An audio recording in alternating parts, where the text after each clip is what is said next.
Hello, everybody who's joining us live, and hello, everyone else who is watching this after the fact. Welcome to the Metrics Global webinar on Cloud Migration Without Chaos, Strategies for Smooth Transition. By way of our agenda today, go through a quick round of introductions, myself and this other gentleman I have with me. We're going to talk through some common issues that we've seen with our clients as we move them into cloud solutions. We're going to give you some practical tips that you can take a look at and handle before, during, and after migrations. We'll leave a little bit of time for a question and answer, and then we'll talk about some next steps. One thing I will say is that for any questions that do get put in the chat, we will be holding those until the question and answer section of this. So throughout the presentation, if you have anything, please feel free to submit those questions and we will address them at that point. By way of introduction, my name is Tom Lilly. I am a field CTO for cloud solutions here at Netrix. That's really just a fancy way of saying that I help my clients develop strategies in implementing and utilizing cloud solutions such as Microsoft 365 and Azure and even AWS. And with me, I have Facundo, who is also on our delivery team, and I will let him introduce himself. So Facundo, go ahead. Yep. Hello. Thanks for joining us to this cloud migration webinar. My name is Facundo Polo. I am a cloud engineering manager at Netrix. My team is responsible for building cloud infrastructure in AWS. We deploy infrastructure using infrastructure as code and CI/CD tools, as well as container orchestrator like Kubernetes and AWS ECS. We are also responsible to protecting the infrastructure, application, and data that our customer have or want to have in the cloud. We handle the foundation of AWS cloud accounts, organizing them in a way that enable our clients to maintain order in terms of security, billing, and best practice overall. Something important is that Netrix is a AWS Premier Partner. So every year, AWS perform audits related to certification from my team members, audit projects to validate that the infrastructure we build for customers comply with the best practice defined by AWS. Besides, we have practice validated by AWS, such as migrations, well-architected program, DevOps, modernizations, and others. So, well, in the next slides, my part will be to show you a practical example for each of the stage that migration requires. So, Tom, if you continue. Absolutely. Thank you for that. So with that, let's dive right into the content. So as Facundo mentioned, and as I've mentioned as well, we both have done a lot of migrations. We've moved a lot of workloads into various cloud providers as servers, as containers, as other platform services. And there are some various things that I think we see a lot of from our customers and these experiences. So just a handful of things that we've seen go wrong in some of our deployments and some of our migrations. Number one is our quote unquote automatic updates. I'm sure nobody here can ever relate to issues with solutions like DNS or BGP where, hey, they're just going to update automatically, or this IP is going to change, or we're going to add this network, or things along those lines. You know, a lot of our customers just expect that, hey, we're going to move services over, we're going to fail them into, you know, this provider, and these other supporting services are just going to be updated automatically. Our servers are going to register. We're going to have someone on our networking team make these updates. Hey, we've already got dynamic route distribution. A lot of times that doesn't happen for various reasons. There could be technical issues. There could be implementation issues. There could just be, you know, problems with how your organization has implemented those solutions, and you know, because of that, your updates aren't coming through automatically.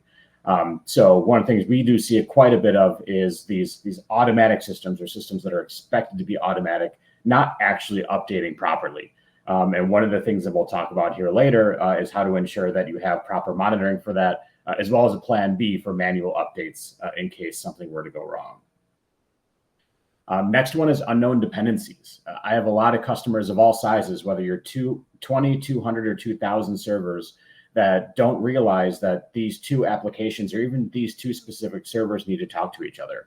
And a lot of times it's a business critical process, whether it's things like email relay, user authentication authorization, database calls, data visualization, et cetera. And now what happens is that we move a portion of those servers, or 2 or 3 out of the 5 that actually make up this application, and now you've got latency issues. Now you've got connectivity issues. Now you've got just general user impact. So now we've got these unknown dependencies, and we have to put an emergency change in to now move these other 3 servers up, or worst case scenario, we have to scrap the migration altogether and try it again at another date and time. And then finally, this is less technology, but more people and process, but a lot of finger pointing. People don't have well-defined roles. Somebody was supposed to do something and nobody followed up on it, whether that's things like updating firewall rules, whether that's identifying servers, whether that is enabling replication, or whether that is checking with your developers that are handling the modernization effort. A lot of times we get a lot of this finger pointing back and forth, which can be very problematic as you're trying to troubleshoot why a resource isn't coming up in the cloud post-migration, or why these 2 machines can't talk to each other after that migration was undertaken. So we do see a lot of this, and one of the things that we'll talk about later is establishing very consistent and very clear roles and responsibilities, including getting down to the granularity of building a full-fledged RACI list to make sure that your users and administrators know who's responsible for what. So these are just some of the things that we've seen as a part of our deployments and part of our migration efforts. So with that, let's actually talk about the things that you can do as an organization as you are planning, executing, and monitoring your migration into a cloud platform. So where we want to start is where you can help out your organization, your app owners, perform the migration and plan for it by things you can do before you actually even click that migrate button. And number one, and I just alluded to this earlier, is evaluate your dependencies. There are a lot of tools that you can use to do this, whether they're first party from Microsoft or Amazon, or third party tools like a Gigamon, for example, or even some of the data you can get out of your hypervisor to see how your servers are interacting with each other. And it does take time to sort the wheat from the chaff, so to say, because you may have some traffic that you don't really care about. For example, anything that's Active Directory integrated, well, we'll have domain controllers in the cloud, so we're not really worried about that. We're not worried about that DNS resolution. We're not worried about traffic that goes externally. But I've got these 2 servers that, wait a second, I'm seeing this traffic go on TCP 1433, which is SQL. I wasn't expecting to see a SQL connection from the server back to the SQL box. Let's go investigate. Hey, I've got this traffic on TCP 443. Why am I getting web traffic into the server? I didn't even realize that it had web services installed on it. So now we need to go and check that out. So make sure that you're doing this thorough assessment of your existing systems. Make sure you're doing accurate inventories of not only all installed software, but all enabled features for any of your Windows servers, or all installed packages for any of your Linux boxes. As you are moving possibly containers up, make sure you know how your containers are interacting with other containers, whether it's in a pod as part of Kubernetes, or whether it's part of a standalone Docker environment or other containerized host. Make sure you understand how they're all talking to each other. And if you have the tools, make sure you visualize those interconnections. Draw lines between your pods or your containers and your processes and your services. See how they all actually interact with each other. That goes a long way for going and troubleshooting, like, hey, why is this server not authenticating? Well, we had TCP 389 from this server into, an LDAP store. Let's check that because I know it exists. I know that it's using that for authentication authorization. And make sure you're identifying those critical paths and those bottlenecks.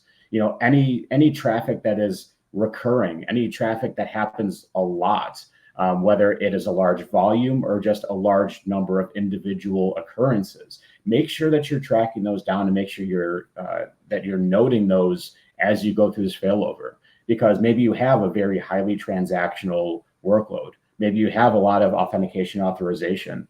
All those things are going to be critical for this application to operate post-migration or even post-modernization. So make sure that you're evaluating these dependencies and also write them down. Make sure your app owners, make sure your infrastructure owners are aware prior to actual migration, the individual components that make up these applications.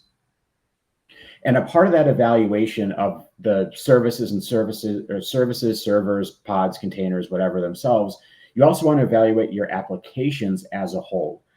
We generally refer to this as a final disposition or strategy planning, where you want to determine where your resources are going to live long-term.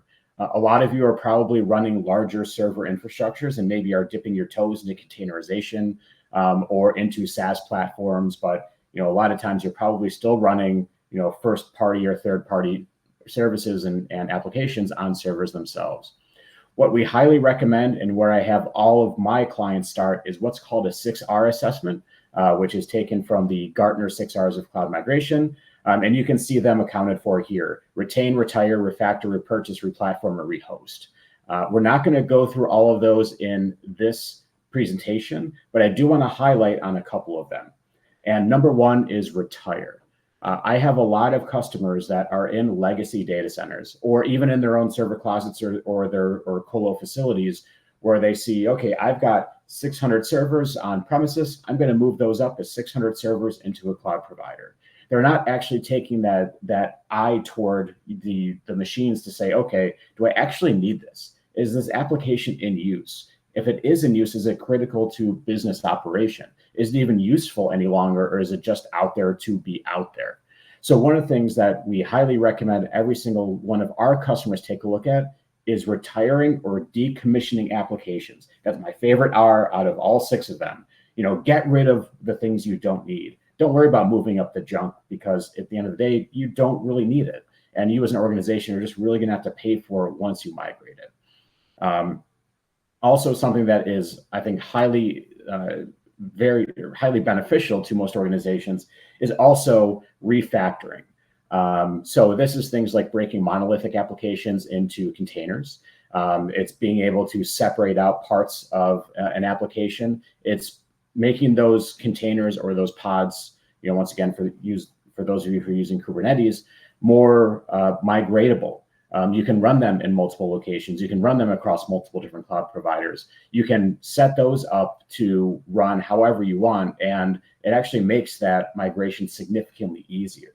Now, it does take time to refactor, and obviously third-party, what we call COTS app support for refactoring is not always there, but it is an important concept to remember, is that just because something is a server on premises, just because something is architected the way it is on premises, doesn't mean it has to go that way into the cloud.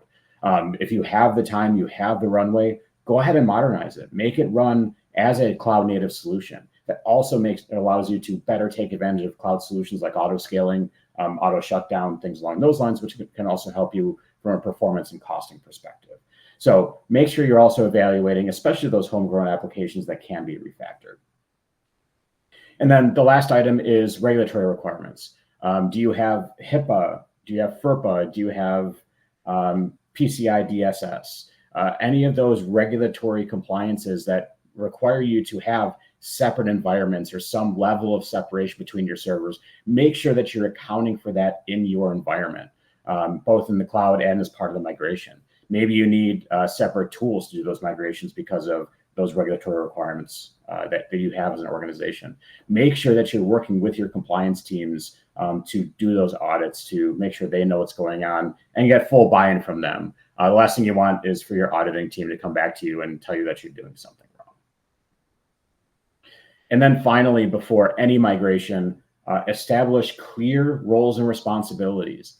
Identify team members, people like application owners, platform owners, networking owners, executive sponsors, all of those people, and establishing some sort of RACI to determine who's responsible, who's accountable, who's consulted, who's informed, making sure that everybody knows what's going on with a given application, with a given set of servers, as well as on migration day, have those roles and responsibilities outlined.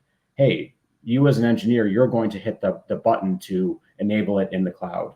you as the networking team, you're going to start monitoring any sort of traffic that's going back and forth from these new machines. Application owner, you're going to identify testers and create the test plans and execute those test plans and aggregate them as to the executive sponsor. All of those roles and responsibilities should be defined even before you start moving your first workload up into the cloud.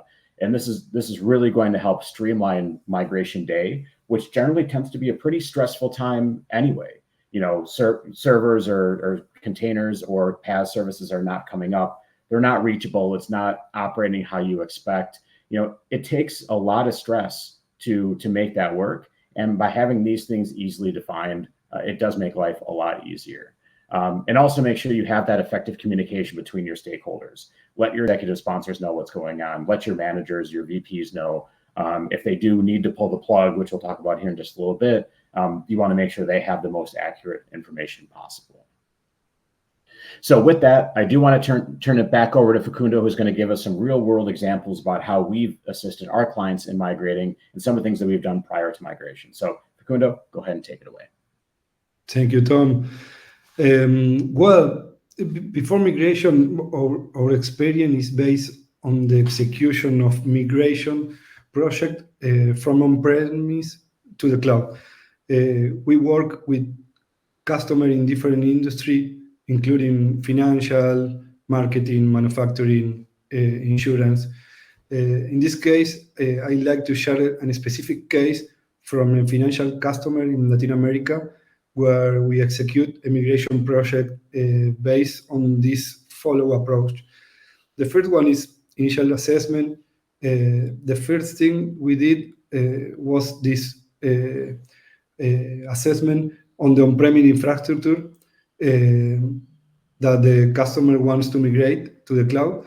This involved cataloging the number of servers, the type of operating system, the computing power, the VM's dependency.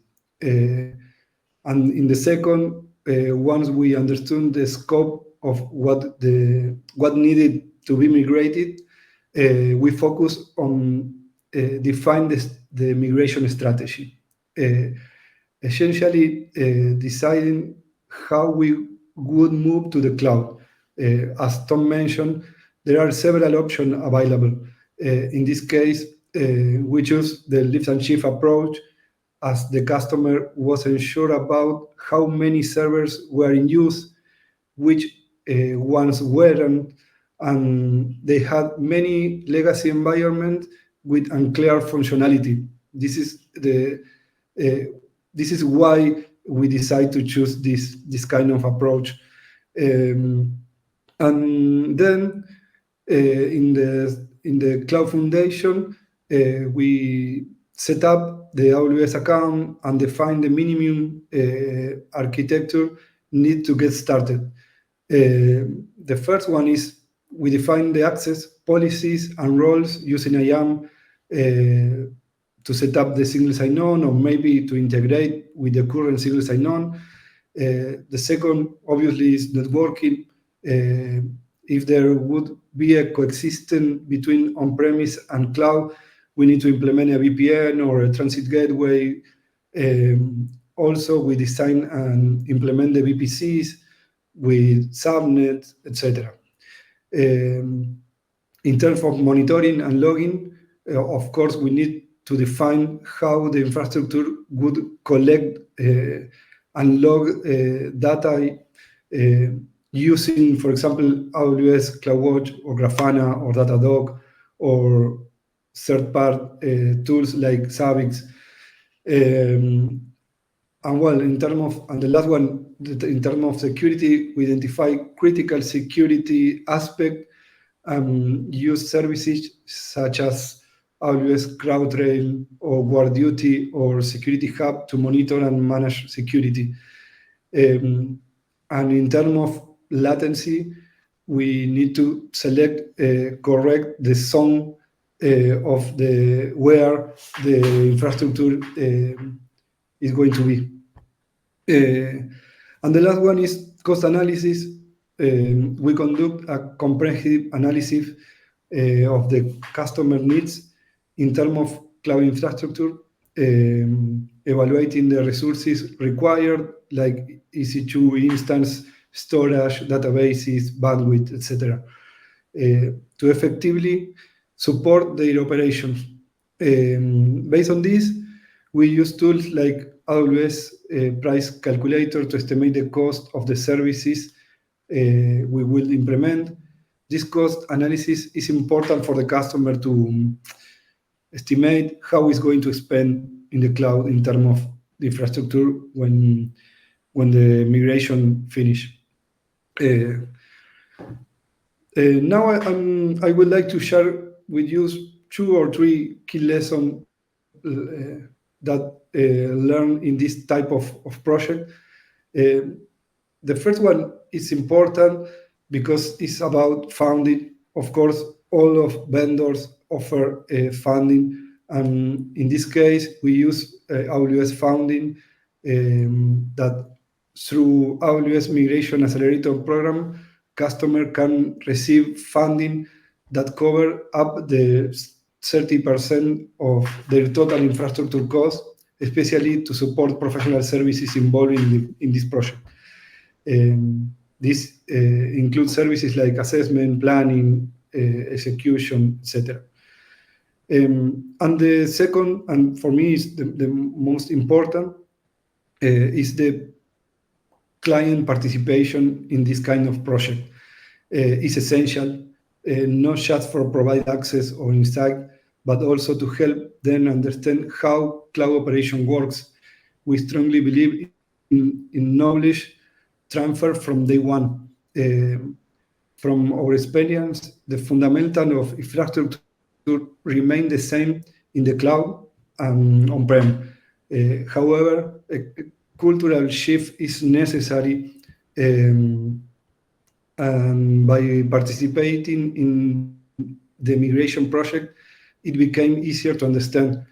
The cultural shift includes aspects such as trusting external cloud infrastructure instead of relying on the on-premise control, moving from a traditional infrastructure model to cloud-based managed services model, adapting agile methodology and continuous learning. But this is very important to understand that it's not only a technology change, it's a cultural change that we need to learn to the customer the importance of involve people and transform people into the cloud. So, well, Tom, if you want to continue. Yeah.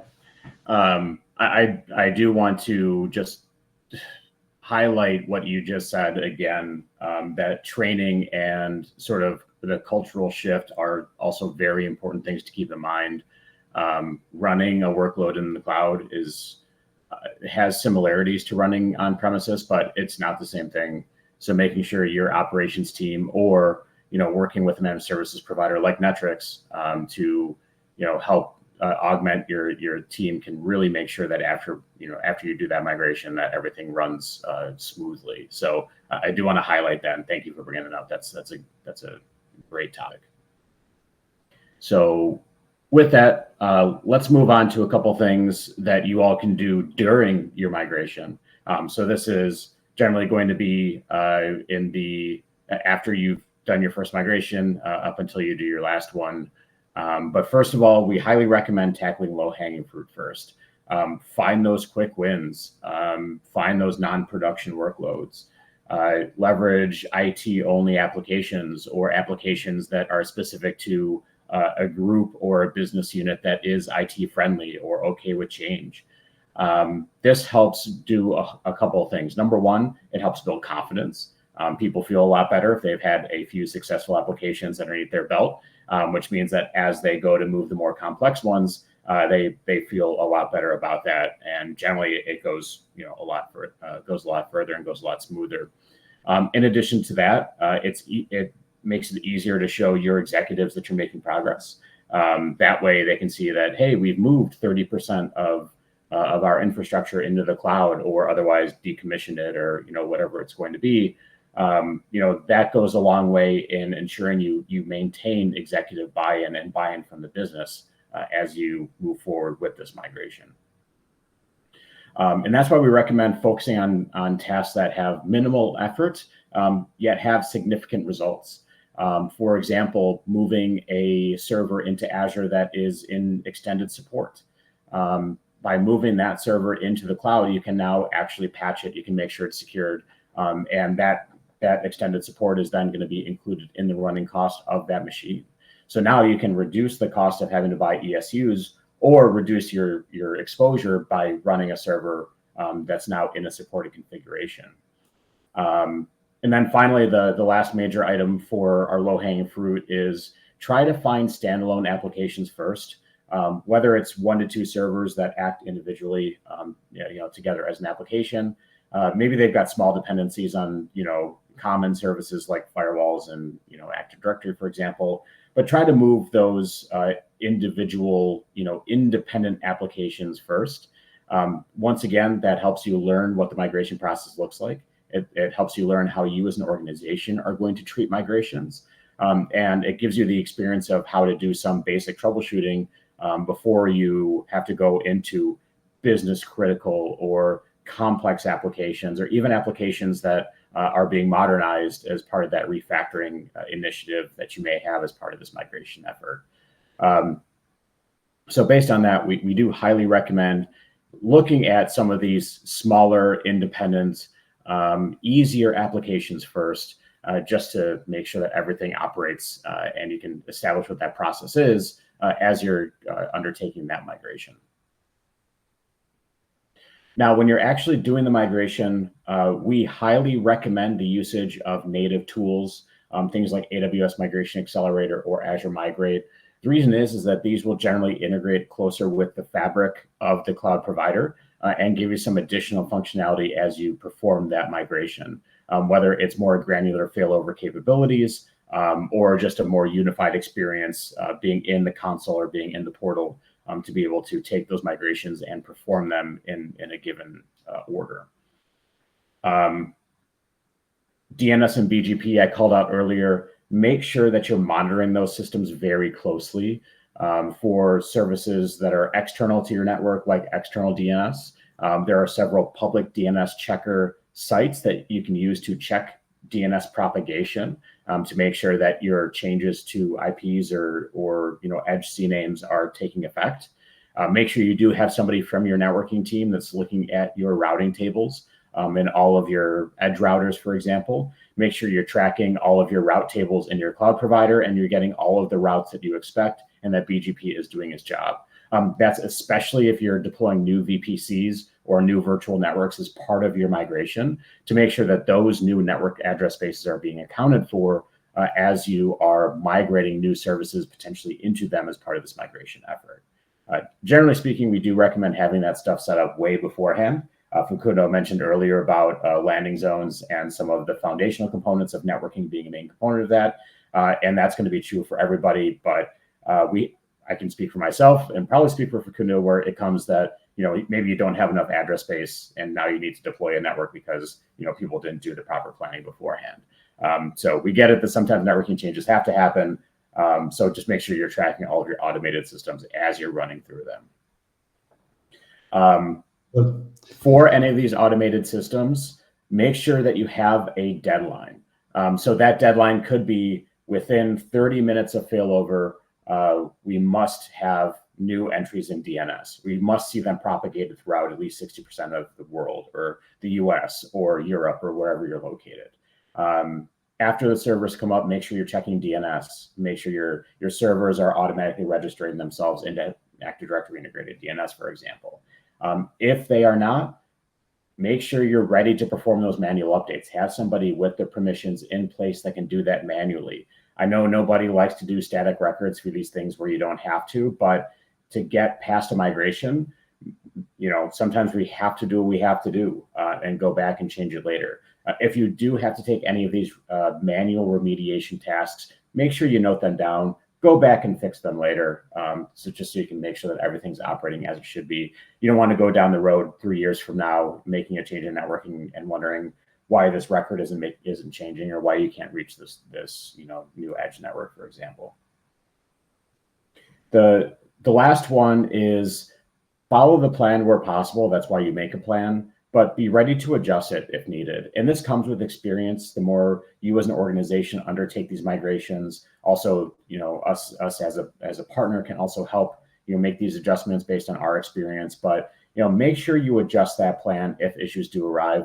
I'm sorry. Don't be super rigid in that you have to follow that specific plan, because one-off things are going to happen. A server isn't going to boot properly, or a pod isn't going to get deployed properly, or you need to expand out a Kubernetes cluster with additional headroom.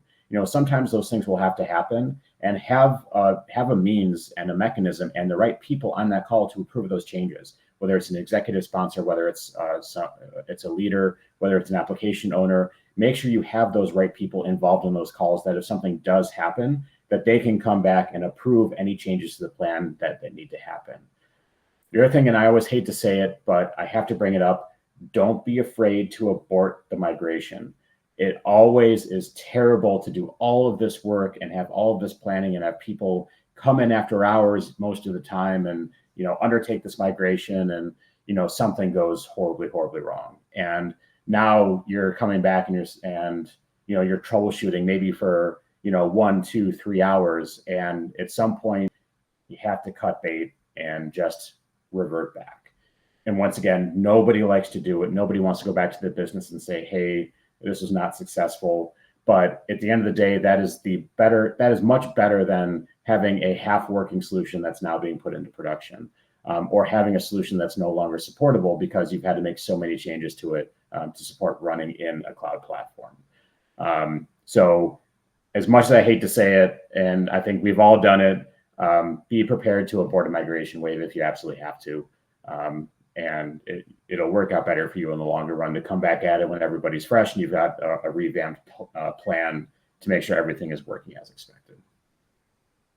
So with that, I'm going to go ahead and turn it back over to Facundo to talk a little bit about what we've done during migrations to help our clients out. So Facundo, it is all yours. Thank you, Tom. Yes, we continue with the previous example about the financial customer project. Our experience tell us that there are some topics to take into account during migration, such as the first one, it's very important, migrate first the standalone apps or the VMs, and then apps with dependency. It is necessary to provide to the customer with migrate apps to start testing and streamline the work dynamics. If we migrate workload with dependency, they can be tested. So it's very important to start easy things first. No matter the downtime, or it doesn't matter as much as in a productive environment. The second one, try to use automatic applications to migrate. For example, in this case, AWS has a lot of migration tools that helps a lot to parallelize the migration. For example, the IP range is respected in the cloud, the same that the VM has in the on-premise. In number 3, it's important to resolve custom problems that not appear in the plan. For example, in this case, the customer use the multicast mechanisms to transmit message.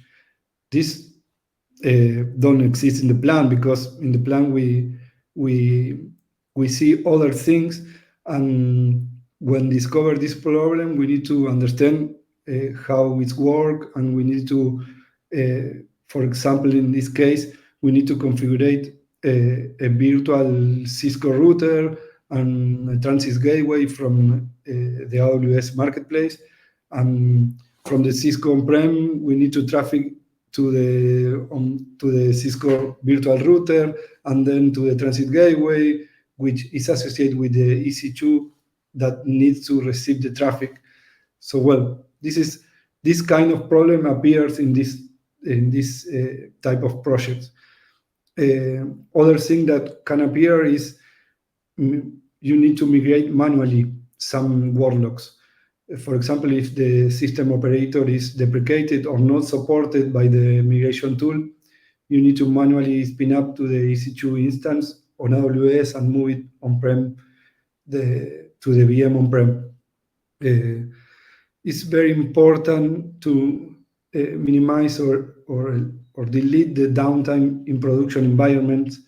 So for production environment, we must to configure load balancer to redirect traffic to test that the new environment are working well. Well, and the last one is very important, and also move things that are not used to trash. The customer generally wants to migrate everything because they don't know what they have. But when they start migrating, they discover that they are application that no one's knows, no one has access to them, and they know what they are for. In this example, the assessment counted 300 VMs in the QA environment, and ultimately 150 VMs were migrated. So this is very important to understand that maybe you can plan and size one project, and maybe in some part you have this kind of help to do other things, because you dimension this project in 30 VMs, and maybe it's a half. So well, Tom. Yeah, thanks. Yeah, I mean, we've seen the exact same thing many times over for all of these, where there's an unexpected architecture, or after really, my favorite is always pressing people who say that applications are business critical or are necessary. A well-placed "Are you sure?" will always help make sure that they are aware that maybe it's not, maybe the business doesn't really care about it. So make sure you're pushing back on some of that. The other thing to keep in mind is that some of these applications, Facundo, I don't know if you've seen the same thing, but I have a lot of customers that maintain a server just to run scheduled tasks and to run, regular processes, whether it's email notifications or, something along those lines. There's no reason to keep a full server around for that. Why don't we take a look at moving that into Lambda, or moving that into functions, or into other native services that can better handle that, and get rid of that server. You don't have to pay for the licensing. You don't have to pay for the compute. You don't have to pay for the EC2 or VM. It makes life a lot easier. All right. By the way, that does count as a refactor. So if you want to win for refactoring, that is an easy way to do it. But with that, we're going to get into our last main topic for this webinar here, which is the things that you can do after your migration to minimize downtime and really just make sure that you're migrating properly into the cloud. Number one is going to be enhance your monitoring post-migration. Most of you probably have some sort of monitoring tools in place, both for things like application performance monitoring as well as security. We highly recommend that you turn these tools up to 11 after a migration, at least for the servers that were migrated. There may be little things that are going to happen that maybe don't filter the way through your normal monitoring regimen, or through your NOC, your SOC, your TOC, whoever's eyes on glass for you. So make sure that you're turning those up. Anytime you get an error now between your web and your middle tier applications, anytime that you're getting expensive SQL queries, for example, or deadlocks on your databases, make sure that you're tracking every single one of those, because they could be part of a larger problem that's going to, over the course of the next hours, days, or weeks, rear its ugly head and cause a production issue with these services that have already been moved. So highly recommend that you turn those alerts up. You enable that advanced logging and monitoring for a short amount of time. yes, this will generally cost more, but at the end of the day, it will also generally cost less than having a major outage due to a change in the application as part of that migration. Also making sure you're establishing those automated alerts. I know this can get really chatty for a lot of my customers that don't want to create a lot of alerts from the beginning, but we do recommend enabling those automated alerts. You may not always have eyes on glass, so having email, having text message for anything that is really, really wrong. Make sure you have those going out of the system into somewhere that's trackable, whether that's an ITSM solution like a Jira or a ServiceNow, whether that is just an email to a distribution list that says, hey, this server is not performing properly. Make sure you're getting those alerts, especially if you're not used to working with the cloud, that you may not know the right places to go to troubleshoot and get these things from your new cloud platform. So definitely make sure you're turning those alerts on.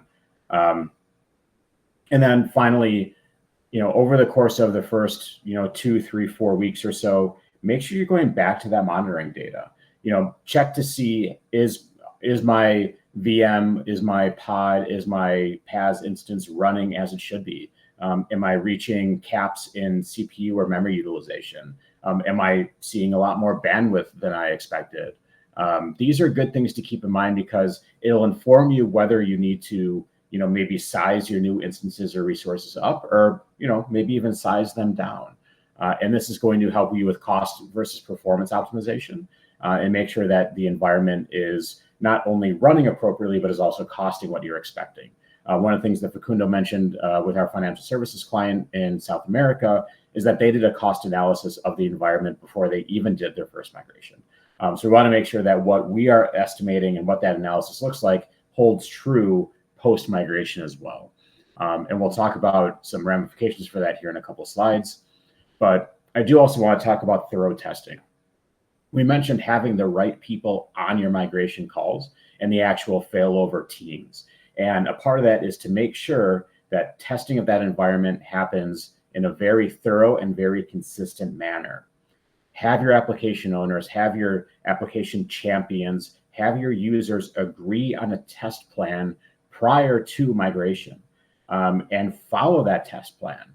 Actually put it in an Excel spreadsheet, or put it in a Word document, or put it into a board in your source control system, so that people can actually go in and see specifically what they need to do, and they can then choose to check it off and say that, yes, this was good.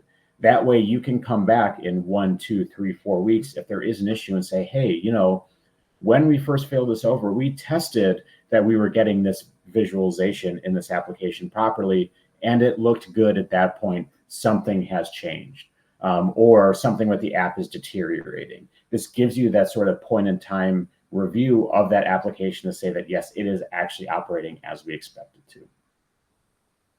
You also need to make sure you are involving all of your stakeholders in that testing phase. Make sure you've got your end users, the ones who are in that application day to day, making changes, making updates, creating new resources, onboarding new customers, whatever that looks like.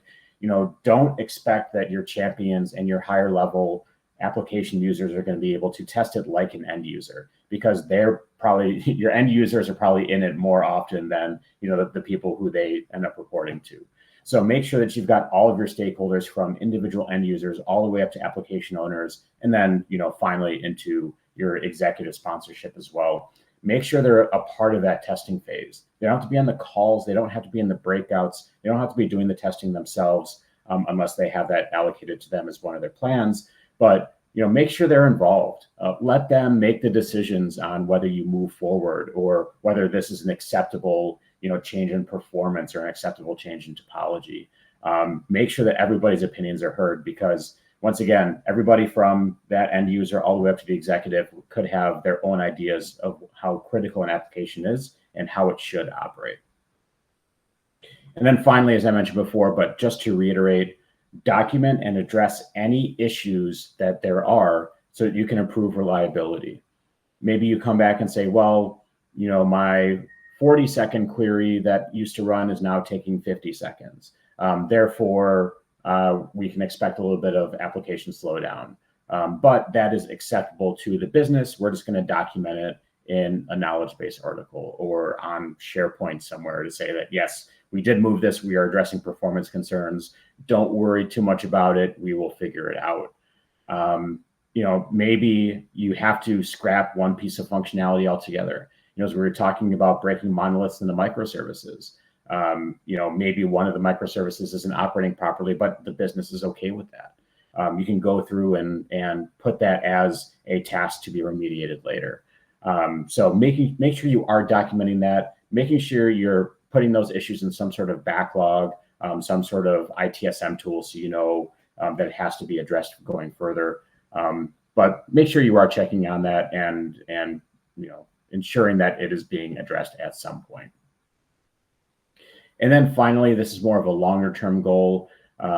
Number one, we talked about this as part of the last couple of slides, but just to hammer that home, resize workloads based on your performance metrics. Are you way over provisioned because of what the server needed on premises versus newer hardware that exists in the cloud? Is the server undersized because of difference in processor architecture or other supporting systems? Make sure that you are resizing those workloads based on those performance metrics. And that could be either based on hard metrics like CPU utilization and RAM utilization in the cloud provider itself, or it could be anecdotal by your test users or your customers or whoever that is. Once you have those workloads resized, that is when you can generally look at purchasing harder, capital expenditure, one-time expenditure, things like reservations.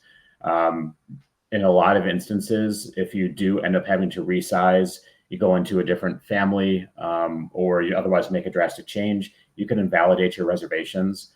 So we highly recommend letting these applications bake for about 4 to 6 weeks before you look to purchasing reservations. You can purchase other things like savings plans in the interim if you want to, that do offer a little bit more flexibility. That's really up to you as an organization and how often or how long you want to run in that higher cost mode without any sort of reduction in those costs. And then the last piece is more long-term. Continuously evaluate your utilization.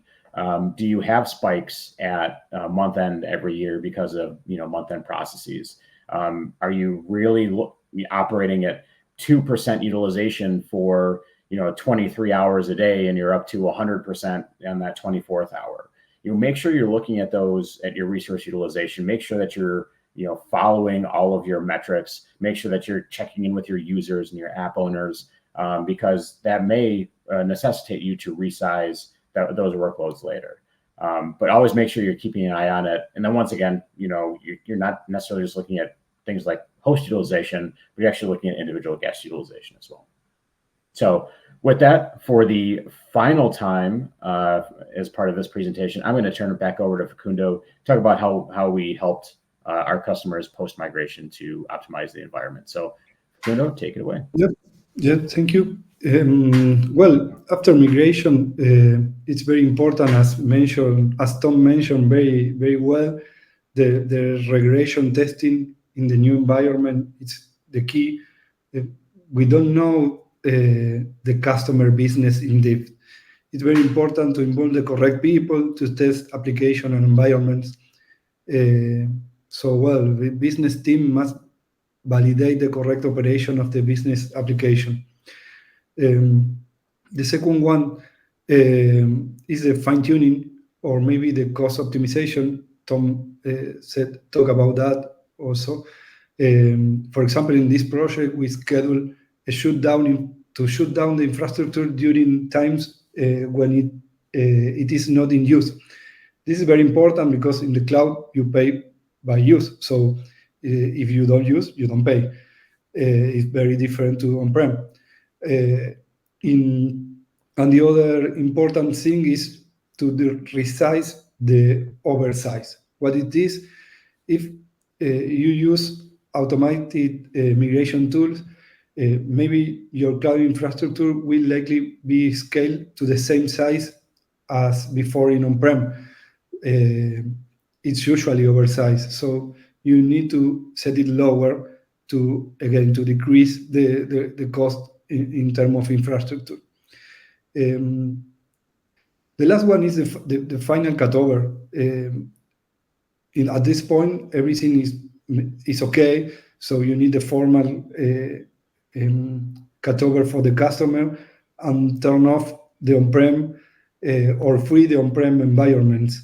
And also at this point, the customer IT teams already have the knowledge to operate and involve his own infrastructure. So a provider like Netric is not necessary to continue. They can do it themselves. But well, this is the complete example that I have to share with you. I don't know, Tom, if you need to want to add something. No, I think you pretty much covered it. And there are a lot of things that we can do post migration. Once you move, it's not done. It's really just the beginning of your cloud journey. We have a lot of customers that post migration will evaluate their EC2s or the VMs and then choose to refactor. For example, just because you're running that way in the cloud doesn't mean you have to be running that way forever. So yeah, it's definitely that longer term discussion that we have with our clients about how to further optimize their cloud environment and their cloud spend. So with that, we're going to go ahead and open questions and answers and see if there's anything waiting for us. I see one in here that's more foundational. So how can we make sure that our cloud environment is ready to migrate into? So I'll let Facundo jump in here in just a second since he touched on this earlier. But prior to any sort of migration, we do recommend sort of setting up that foundational cloud environment, whether that is in AWS or Azure, or even Microsoft 365 or Google Workspace, for example. There are examples of these foundational sort of controls that you can put in place. On the Azure side, we generally refer to these as landing zones that take a combination of solutions like Azure Policy, management groups, subscriptions, role-based access control, a lot of those things to further lock down and put guardrails in the environment. So making sure that that's done before you migrate any workload into the cloud is exceedingly important. I myself have over 10 years of experience in designing and implementing landing zones. Facundo, I don't want to speak for you. I know you've got quite a few years under your belt on that as well. But anything you want to add on the foundational piece that we haven't covered already?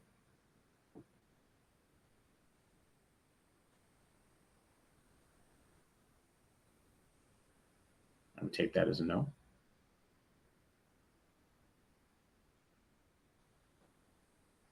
Or Facundo's having audio issues. So one of the things I do want to mention is that Netrix as an organization, we have experience across both Azure and AWS for these foundational controls. So we do have several offerings and several capabilities, such as Azure landing zones, or on the AWS side, we refer to as Robotize, that we can use to get your environment up and running and make sure you have a consistent cloud platform. Facundo, are you back with us? Anything you want to add to that? Yes, no, I'm sorry, I have some issues. Yes, in terms of foundations, it's very important to understand the business, because you need to be applied with some compliance, depends of the business. So we try to understand that and ensure that the security is compliant with this kind of compliance. In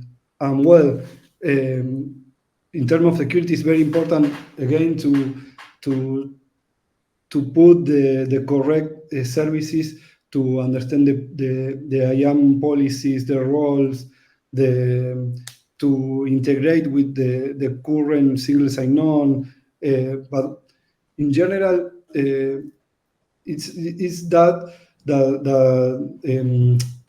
Tom said, we have an automatics tools, a products tools that quickly do this kind of things.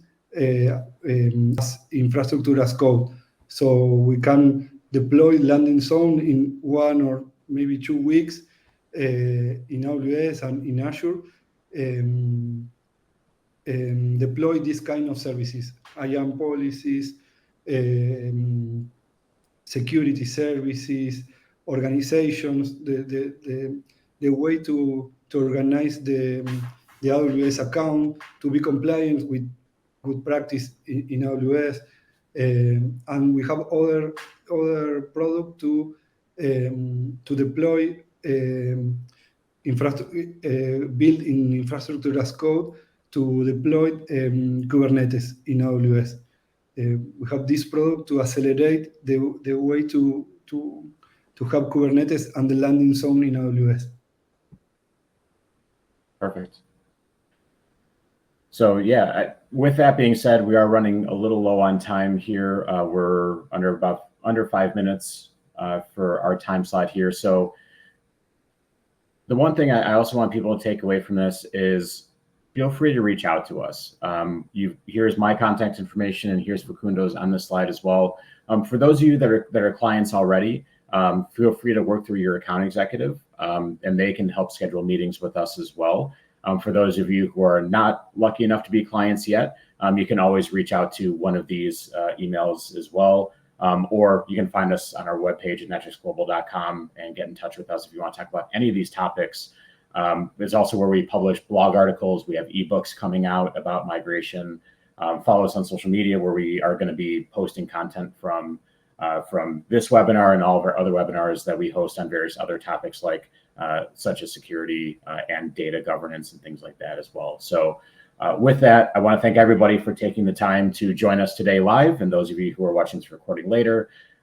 Once again, reach out if you have any questions, and otherwise have a great rest of your day. Thanks, everybody.